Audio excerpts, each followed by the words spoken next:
नमस्कार दोस्तों, यह कहानी है 31 अक्टूबर 1984 की, जब former prime minister Shrimati Indira Gandhi को उन्हीं के घर में उन्हीं के दो फेवरेट्स बॉडीगार्ड ने 33 गोलियां मारकर उनको छलनी कर दी। तो दोस्तों, आज की इस वीडियो में हम इसी बारे में डिटेल में बात करने वाले हैं कि आखिर क्यों उन्हीं के दो फेवरेट्स बॉडीगार्ड ने किस रीजन की वजह से उनको ही जान से मार डाला। इसके अलावा हम ये भी बात करेंगे कि आखिर उस दिन इंदिरा गांधी ने क्या क्या चीजें परफॉर्म करी थी, उनके पूरे दिन का रूटीन क्या था और किस तरीके से उन दोनों ने इस घटना को अंजाम दिया। तो दोस्तों, वीडियो में आगे बढ़ने से पहले मैं चाहूंगा आप मेरे इस चैनल को सब्सक्राइब कर लो। मुझे पता है मेरे बहुत कम सब्सक्राइबर हैं और मेरी वीडियो की क्वालिटी भी थोड़ी डाउन है, लेकिन जब आप लोग इस चैनल को सब्सक्राइब करोगे तो मुझे थोड़ी मोटिवेशन मिलेगी और मैं आप लोगों के लिए और भी अच्छी और बेहतरीन वीडियो बना सकूंगा। तो दोस्तों, मेरे 5000 सब्सक्राइबर जल्दी से जल्दी कंप्लीट कर दो और सब्सक्राइब करके नीचे कमेंट करना ना भूले। तो दोस्तों, अब हम वीडियो में आगे बढ़ते हैं। आप लोगों को इंदिरा गांधी के बारे में जरूर पता होगा, चाहे आप लोग पॉलिटिक्स में इंटरेस्ट रखते हो या नहीं, फिर भी आप लोगों ने इंदिरा गांधी, सोनिया गांधी, राहुल गांधी इनके बारे में जरूर सुना होगा। और इंदिरा गांधी भारत की राजनीति की वो शख्सियत बन चुकी हैं कि इनके बारे में तो बच्चा बच्चा जानता है।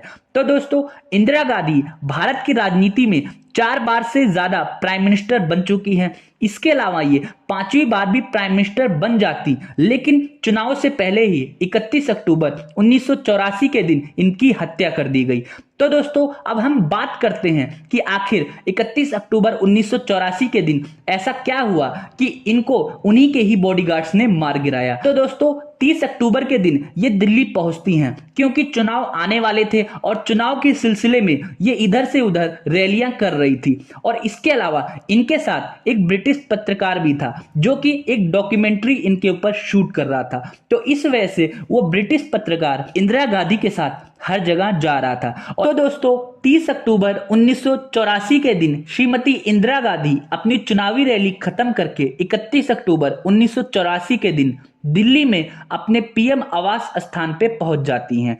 तो दोस्तों, जो मैं अब आप लोगों को डिटेल बताऊंगा उसको अच्छे से सुनिएगा।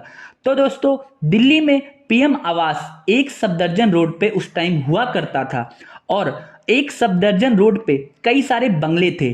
किसी में पीएम साहिबा रहती थी तो किसी में उनका ऑफिस था। इसके अलावा किसी में गेस्ट आके रुकते थे। इसके अलावा वहीं से थोड़ी दूरी पे पीएम का ऑफिस था जहां पे सारी मीटिंग्स होती थी। तो जो उनका बंगलो था वो एक सफदरजंग रोड पे था। इसके अलावा जो पीएम का ऑफिस था वो एक अकबर रोड के नाम से जाना जाता था, लेकिन इन दोनों के बीच की दूरी बहुत ही ज्यादा कम थी। आप इसी बात से अंदाजा लगा लीजिए कि पीएम साहिबा नॉर्मली अपने घर से अपने ऑफिस की दूरी पैदल ही तय करती थी और इन दोनों घरों के बीच बस एक दरवाजे का फासला था। मतलब कि एक अकबर रोड से लेके जहां पे पीएम का घर था वहां से चलते चलते बीच में एक गेट पड़ता था और उसके बाद फिर एक अकबर रोड आ जाता था जहां पे पीएम ऑफिस था। तो आप अंदाजा लगा सकते हैं कि कुछ कदमों की ही दूरी थी, बस जगह का नाम अलग था। तो दोस्तों, जैसे कि मैंने आप लोगों को बताया, श्रीमती इंदिरा गांधी 30 अक्टूबर के दिन अपनी चुनावी रैली खत्म करके 31 अक्टूबर तक अपने आवास स्थान पे दिल्ली पहुंच चुकी थी और उसी दिन उनके ऑफिस में एक इंटरव्यू रखा गया था जो कि सुबह के टाइम था, 9:30 बजे के आसपास। नॉर्मली जो प्रधानमंत्री थी वो जल्दी सुबह उठ जाती थी, लेकिन चुनावी रैलियों की वजह से, शायद थोड़ी थकान की वजह से उस दिन पीएम साहिबा थोड़ी लेट उठी। उसके बाद वो तैयार हुई। जब वो तैयार हो रही थी उसी टाइम जो उनके पर्सनल सेक्रेटरी हैं आर.के. धवन, वो पहुंचे और उन्होंने पीएम साहिबा को बोला कि मैडम, इंटरव्यू का टाइम होने वाला है तो आप जल्दी तैयार हो जाओ। उसके बाद श्रीमती इंदिरा गांधी तैयार हुई और अपने पर्सनल बॉडीगार्ड के साथ एक सफदरजंग रोड से एक अकबर रोड की तरफ निकल गई क्योंकि उनका ऑफिस एक अकबर रोड पे था और वहीं पे इंटरव्यू होने वाला था। तो उस टाइम श्रीमती इंदिरा गांधी के साथ आर.के. धवन थे। इसके अलावा उनके कुछ पर्सनल सिक्योरिटी गार्ड थे और उसके अलावा पीएम साहिबा की देखरेख के लिए 2-3 पुलिस वाले भी थे। किसी ने छाता पकड़ रखा था तो किसी ने फाइल पकड़ रखी थी। उसके बाद इंदिरा गांधी अपने घर से ऑफिस की तरफ निकल जाती हैं। उससे पहले मैं आप लोगों को सिक्योरिटी के बारे में कुछ चीजें बता देता हूं।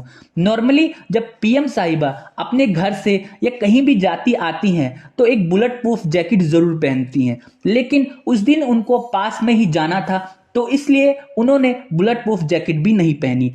इसके अलावा जो पीएम का घर है वो काफी सिक्योर होता है। पीएम के साथ साथ पीएम के घर की भी अच्छे से सुरक्षा की जाती है।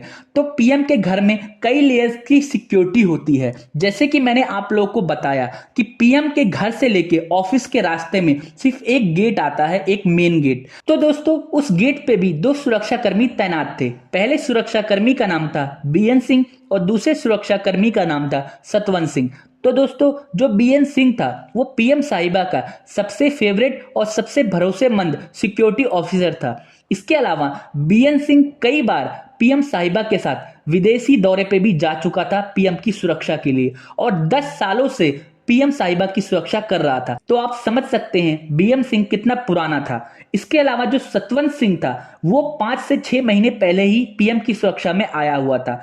और इसके अलावा मैं आप लोगों को एक बात और बता दूं, जो सतवंत सिंह था उसकी ड्यूटी उस दिन उस गेट पे नहीं थी। नॉर्मली सतवंत सिंह की ड्यूटी बिल्कुल बाहर वाले गेट पे हुआ करती थी, जो कि पीएम आवास से और ऑफिस से काफी दूरी पे थी। लेकिन सतवंत सिंह ने उस दिन अपने सिक्योरिटी इंचार्ज से ये बात रखी थी कि उसको कोई पेट की प्रॉब्लम है और इसलिए उसको टॉयलेट के पास वाले किसी गेट पे रोक दिया जाए। तो इस तरीके से उस दिन बीएन सिंह और सतवंत सिंह एक साथ उस गेट पे रुके हुए थे। उसके बाद क्या होता है, पीएम साहिबा अपने सिक्योरिटी ऑफिसर और आरके धवन के साथ जैसे ही उस गेट के पास पहुंची तो जो बीएन सिंह था नॉर्मली जब भी पीएम साहिबा को देखता था तो नमस्ते करता था।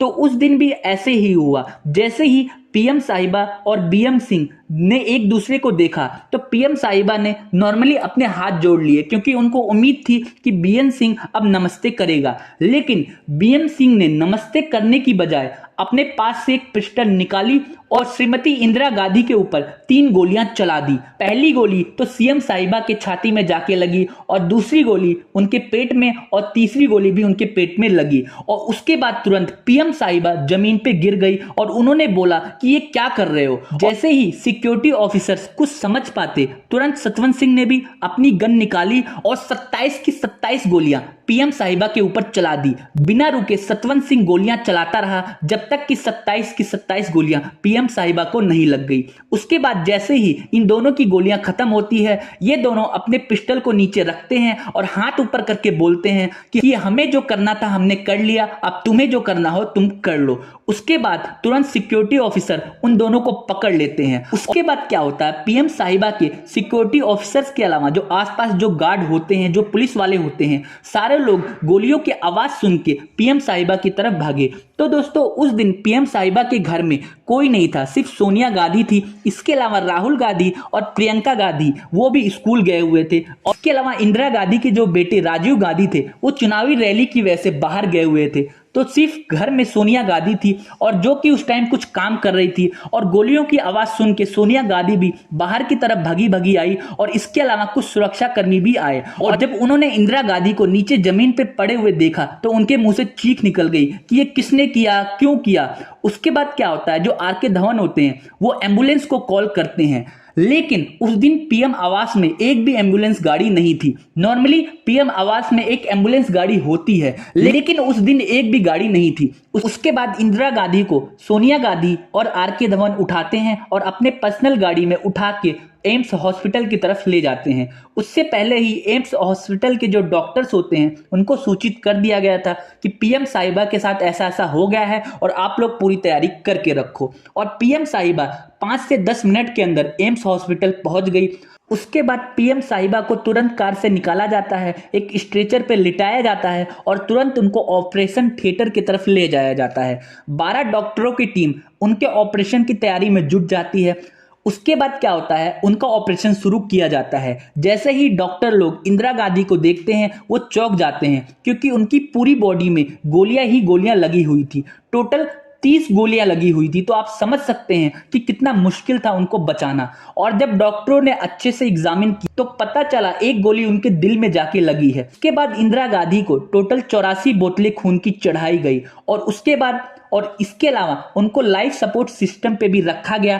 टोटल 12 डॉक्टर कई घंटों तक इंदिरा गांधी को बचाने की कोशिश में लगे रहे। इंदिरा गांधी के अंदर से टोटल 7 गोलियां अभी तक निकाली जा चुकी थी, लेकिन अभी भी बहुत सारी गोलियां उनके शरीर के अंदर थी।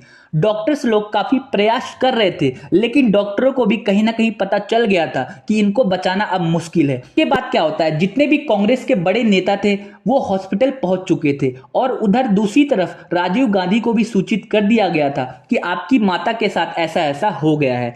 तो दोस्तों, इसके अलावा जो बड़े बड़े मंत्री लोग आए हुए थे, उन्होंने ये निर्णय लिया कि ये खबर लीक नहीं होनी चाहिए। अगर ये खबर लीक हो गई तो हो सकता है पूरे भारत में दंगा हो जाए और सारे लोग एक दूसरे को मारने लग जाए। तो इसके बाद क्या होता है, डॉक्टर्स की टीम 1 बजे तक इंदिरा गांधी को बचाने की कोशिश में लगी रहती है। ये ऑपरेशन लगभग 1 बजे तक चलता है। उसके बाद सारे डॉक्टर अपने हाथ खड़े कर लेते हैं और सोनिया गांधी के पास जाके बोलते हैं कि अब इनको बचाना नामुमकिन है, देखते हैं इनकी सांसें कब तक चलती हैं। उसके बाद सोनिया गांधी जोर जोर से रोने लग जाती हैं और बोलती हैं, जिन्होंने भी इनके साथ ऐसा किया है उनको मैं नहीं छोड़ूंगी। और इसके बाद राजीव गांधी भी हॉस्पिटल पहुंच जाते हैं। वहीं दूसरी तरफ देश के राष्ट्रपति को भी सूचित कर दिया जाता है और देश के राष्ट्रपति भी विदेश दौरे से तुरंत भारत की तरफ रवाना हो जाते हैं। तो दोस्तों, जब 1 बजे तक डॉक्टर्स ने अपने हाथ खड़े कर दिए कि अब इनको बचाना नामुमकिन है, उसके थोड़ी देर बाद ही पीएम साहिबा की डेथ हो गई। लेकिन किसी मीडिया हाउस ने इस बात को लीक कर दिया और अपने न्यूज चैनल पे ये टेलीकास्ट कर दिया कि श्रीमती इंदिरा गांधी के साथ ऐसा ऐसा हुआ है और उनके पर्सनल सिक्योरिटी ऑफिसर्स ने ही उनको जान से मार दिया है। उसके बाद पूरे देश में माहौल बुरी तरह खराब हो गया। तो दोस्तों, जब राजीव गांधी को ये कंफर्म हो गया कि अब ये खबर लीक हो चुकी है और अब ज्यादा देर तक इस खबर को छुपाई नहीं जा सकती, तो करीब 6 बजे के आसपास राजीव गांधी ने दूरदर्शन के माध्यम से ये पूरे देश को सूचित कर दिया कि इंदिरा गांधी के साथ ऐसा ऐसा हुआ है। तो दोस्तों, मैंने आप लोगों को ये तो बता दिया कि इंदिरा गांधी के साथ क्या हुआ, लेकिन वहीं दूसरी तरफ बीएन सिंह और सतवंत सिंह के साथ क्या हुआ ये भी मैं आपको बता देता हूं। जैसे कि मैंने आप लोगों को बताया कि सिक्योरिटी ऑफिसर्स ने सतवंत सिंह और बीएम सिंह को पकड़ लिया। उसके बाद सतवंत सिंह और बीएन सिंह को पीएम आवास में ही एक कमरे में ले जाया जा रहा था उनको बंद करने के लिए। तभी बीएन सिंह और सतवंत सिंह ने क्या किया, उन सिक्योरिटी ऑफिसर्स पे हमला कर दिया और इस हमले में बीएन सिंह मारा गया और वहीं दूसरी तरफ सतवंत सिंह घायल हो गया। उसके बाद सतवंत सिंह को हॉस्पिटल ले जाया जाता है। तो दोस्तों, अब आप लोगों के मन में ये बात आ रही होगी कि आखिर बीएन सिंह और सतवंत सिंह ने ऐसा क्यों किया, जिसकी सुरक्षा के लिए उनको रखा गया था उन्हीं को ही इन्होंने मार डाला। तो दोस्तों, इसके लिए हमें टाइम में थोड़ा पीछे जाना पड़ेगा। तो दोस्तों, 4-5 महीने पहले ही जो सिखों का जो धर्म स्थल होता है, जिसको गोल्डन टेम्पल के नाम से जाना जाता था, उस गोल्डन टेम्पल में कुछ अलगाववादियों ने हमला कर दिया था, या फिर हम कह सकते हैं कुछ अलगाववादियों ने कब्जा कर लिया था। उसके बाद इंदिरा गांधी ने क्या किया, उस गोल्डन टेम्पल को आर्मी के अंडर, या हम कह सकते हैं उन अलगाववादियों से गोल्डन टेम्पल को छुड़ाने के लिए उसके अंदर आर्मी भेज दी। उसके बाद क्या हुआ, अलगाववादियों और आर्मी के बीच बहुत बड़ी लड़ाई हुई और उस लड़ाई में बहुत सारे सिख मारे गए। इसके अलावा हमारे बहुत सारे आर्मी के ऑफिसर्स भी मारे गए। और जैसे कि मैंने आप लोगों को बताया कि बीएन सिंह और सतवंत सिंह भी एक सिख फैमिली से ताल्लुक रखते थे और इनके मन में कहीं ना कहीं ये बात रह गई कि इंदिरा गांधी ने इनके धार्मिक स्थल को अपवित्र कर दिया और हमारे सिख भाइयों को इतनी बुरी तरीके से मारा। इंदिरा गांधी से इस चीज का बदला लेने के लिए बीएन सिंह और सतवंत सिंह ने इंदिरा गांधी पे हमला किया। तो दोस्तों, इंदिरा गांधी ने जो गोल्डन टेम्पल में आर्मी बुलवाई थी, उस ऑपरेशन को ऑपरेशन ब्लू स्टार के नाम से जाना जाता है। इसकी भी एक लंबी स्टोरी है। अगर आप ये कहानी सुनना चाहते हो तो आप नीचे कमेंट कर दो, मैं इसके ऊपर भी वीडियो बना दूंगा। उसके बाद क्या होता है, जब इंदिरा गांधी की डेथ हो जाती है, उसके बाद पूरे देश का माहौल खराब हो जाता है। 3-4 दिनों तक जो सिख भाई लोग थे उनके ऊपर लोग हमला करते हैं। करीब करीब 4 से 5 हजार सिख भाइयों को जान से मार दिया जाता है। ऐसा इसलिए होता है क्योंकि लोगों को लगता है कि 2 सिख ऑफिसर्स ने इंदिरा गांधी को मारा है, इसलिए सारे जो सिख लोग हैं वो इसके दोषी हैं, इसलिए आपस में दंगा हो जाता है, लड़ाइयां हो जाती हैं। तो दोस्तों, इसके अलावा मैं आप लोग को एक और काम की बात बता दूं कि जब पीएम साहिबा ने ऑपरेशन ब्लू स्टार चलाया था, उसके बाद रॉ के कुछ ऑफिसर्स ने पीएम साहिबा के पास एक चिट्ठी भेजी थी। उसमें साफ कहा गया था कि ऑपरेशन ब्लू स्टार की वजह से जो सिख भाई लोग हैं उनकी धार्मिक भावना आहत हुई है। तो इस वजह से अगर आपकी सिक्योरिटी में अगर कुछ सिख लोग हैं तो उनको थोड़े टाइम के लिए ट्रांसफर कर दिया जाए या फिर उनको आपकी सिक्योरिटी से हटा दिया जाए। तो जितने भी सिख सिक्योरिटी ऑफिसर थे उनको पीएम की सुरक्षा से हटा लिया गया था, लेकिन जो बीएन सिंह था वो 10 सालों से पीएम की सुरक्षा कर रहा था। तो बीएम सिंह इंदिरा गांधी के पास गया और बीएम सिंह ने बताया कि मुझे आपकी सुरक्षा से हटाया जा रहा है और मैं आपकी सुरक्षा 10 सालों से कर रहा हूं और मुझे आपकी सुरक्षा करनी है, मुझे कहीं और नहीं जाना। उसके बाद इंदिरा गांधी ने भी सोचा कि ये 10 सालों से मेरी सुरक्षा कर रहा है और ये एक भरोसेमंद और अच्छा ऑफिसर है। तो पीएम साहिबा ने आर.के. धवन से बोला कि इसका जो ट्रांसफर है वो रोक दिया जाए और इसको मेरे पास ही रखा जाए। उसके बाद क्या होता है, बीएम सिंह का ट्रांसफर रोक दिया जाता है और उसके बाद की घटना आप लोगों को पता है कि बीएन सिंह और सतवंत सिंह ने मिलकर कैसे पीएम साहिबा को मार दिया। तो दोस्तों अब आप लोगों के मन में ये बात आ रही होगी कि बीएन सिंह तो उस टाइम मारा गया था, उसके बाद सतवंत सिंह के साथ क्या होता है। तो दोस्तों उसके बाद पुलिस की इन्वेस्टिगेशन होती है, उसमें यह पाया जाता है कि इसमें एक तीसरा बंदा भी शामिल था जिसका नाम था केहर सिंह। तो दोस्तों बीएन सिंह तो मारा जा चुका था, उसके बाद केहर सिंह और सतवंत सिंह के ऊपर मुकदमा चलता है और करीब 5 सालों बाद इन दोनों को फांसी की सजा सुनाई जाती है। 6 जनवरी 1989 को केहर सिंह और सतवंत सिंह को एक साथ फांसी दी जाती है। तो दोस्तों इस तरीके से श्रीमती इंदिरा गांधी को मारा गया। उम्मीद करता हूं आपको ये सारी चीज समझ आई। जाते जाते मैं चाहूंगा आप मेरे 5000 सब्सक्राइबर जल्दी से जल्दी कंप्लीट कर दो और इस चैनल को जल्दी से सब्सक्राइब करके नीचे कमेंट कर दो।